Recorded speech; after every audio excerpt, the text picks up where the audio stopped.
Pearl Harbor era a visão do caos e destruição.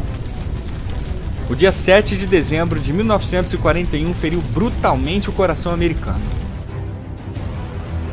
Agora, a nação inteira estava unida num único sentimento: vingança.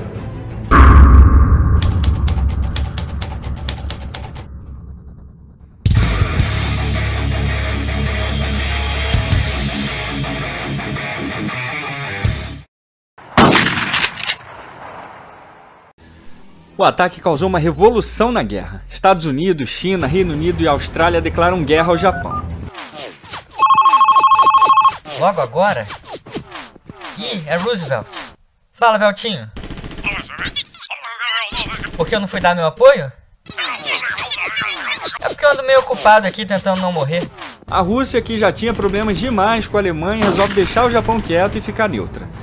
Mas aí a Alemanha, a Itália e os outros minions do eixo tomam as dores do Japão e declaram guerra aos americanos. Mas os quatro grandes respondem de volta. Os States, Reino Unido, União Soviética e China emitem a Declaração das Nações Unidas em 1º de janeiro de 1942, que declarava o que já estava bem declarado: treta, treta e mais treta contra o eixo.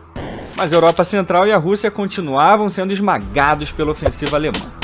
Os aliados tinham que agir e logo.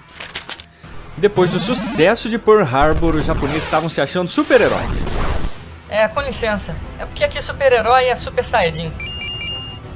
Desculpa. Eles estavam se achando Super Saiyajins.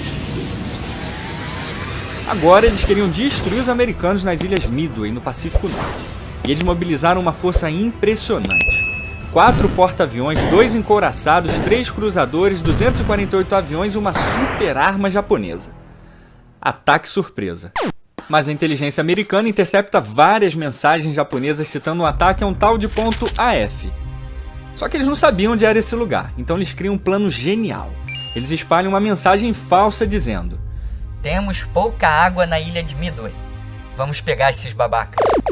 Poucas horas depois, eles captam mensagens japonesas dizendo: há falta de água no ponto AF.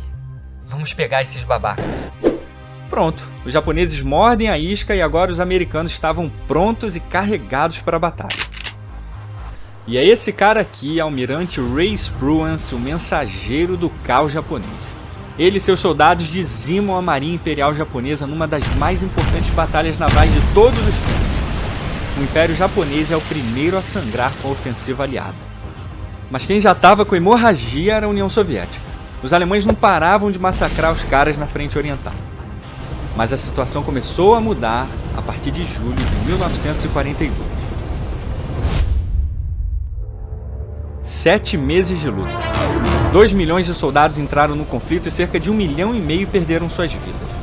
O Exército Vermelho chegou ao limite das suas forças contra os nazistas, mas no fim conseguiram uma vitória decisiva nas margens do rio Volga e exterminaram o exército alemão. Stalingrado é considerada a maior derrota do exército alemão e um ponto de virada crucial na Segunda Guerra Mundial. Os alemães podiam ser derrotados e os russos provaram isso.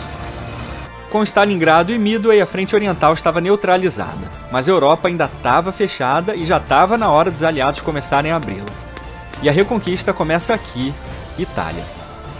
E a Sicília foi o primeiro lugar a cair. Na impressionante invasão da Sicília, em julho de 43, os aliados conseguem derrotar os fascistas e a invasão da Itália em setembro do mesmo ano terminou o trabalho.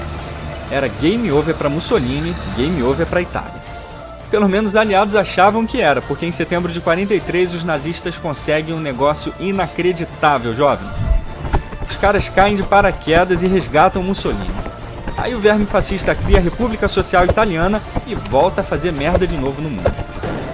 E foi na Itália que os brazucas mais casca-grossa chegaram para lutar. Depois que os alemães atacaram navios brasileiros, o presidente Getúlio Vargas envia a Força Expedicionária Brasileira, com 25 mil praças ou pracinhas para os íntimos a se juntarem aos aliados. Os Cobras Fumantes ajudaram na quebra da linha gótica em 1944 e na Batalha de Montese em abril de 45. E ali surgiram jovens os 3 heróis brasileiros: Geraldo, Arlindo e outro Geraldo. Os caras estavam de patrulha quando encontraram uma companhia inteira de alemães. Eles ficaram loucaços e bagunçaram os alemães, mas acabaram morrendo no final. Os nazistas ficaram tão impressionados com a bravura deles que deram um enterro digno para eles. E ainda escreveram na placa 3 heróis brasileiros. Agora, quem estava com tudo mesmo era o rolo compressor soviético. Eles libertam a Crimeia, expulsam o eixo da Ucrânia, e alguns meses depois eles finalmente derrotam os nazistas no cerco a Leningrado em 27 de janeiro de 44, o mais cruel, brutal e terrível da história militar. Jovens, a cidade era a definição do sofrimento humano. A guerra na Europa tinha que acabar. E o início do fim começa aqui.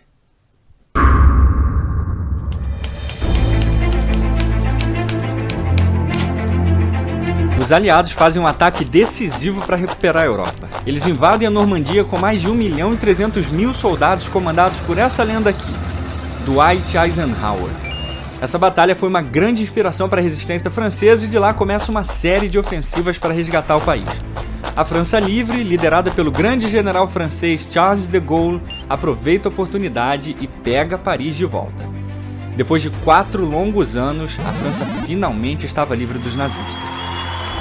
No Pacífico, o Tio Sam era só opressão. Eles invadem a Ilha de Leite para cortar os suprimentos japoneses, principalmente o petróleo. Isso ia ferrar o Japão bonito. Então eles resolvem partir para a briga na grandiosa Batalha do Leite.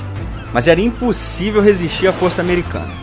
Os States tinham ele, o macho alfa, flagelo do Japão, Douglas MacArthur. Eles aniquilam os nipônicos, destruindo mais de 300 aviões. O Japão estava cercado e sem saída agora. Desesperados, os alemães partem para o último ataque com tudo que eles tinham. Na Batalha das Ardenas, eles pegam os aliados desprevenidos e levam vantagem. Mas o general americano George Patton chega com reforço aliado pouco tempo depois, destruindo o sonho de vitória nazista. Era o fim da ofensiva alemã na Segunda Guerra Mundial.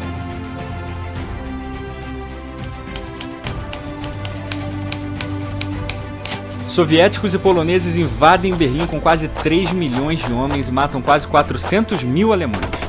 A pressão soviética e a notícia da morte vergonhosa de Mussolini fizeram Hitler ter um colapso nervoso e se matar no dia 30 de abril de 1945. Os soviéticos completam a vitória devastando o Reichstag e uma imagem resume essa vitória épica.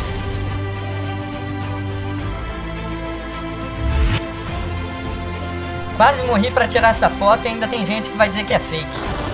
A Alemanha se rende e o Terceiro Reich cai. Com o fim da guerra na frente ocidental, os aliados se reúnem na Conferência de Potsdam para definir o castigo na Alemanha e forçar a rendição do Japão. Só que o Japão tinha outros planos. Conferência de Potsdam, a destruição total está chegando, rendam-se agora, assinados aliados. Droga, acabou o papel.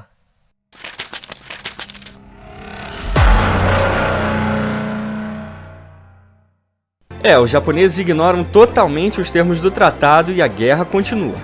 Então, em agosto de 1945, eles finalmente sentiram todo o poder da vingança americana.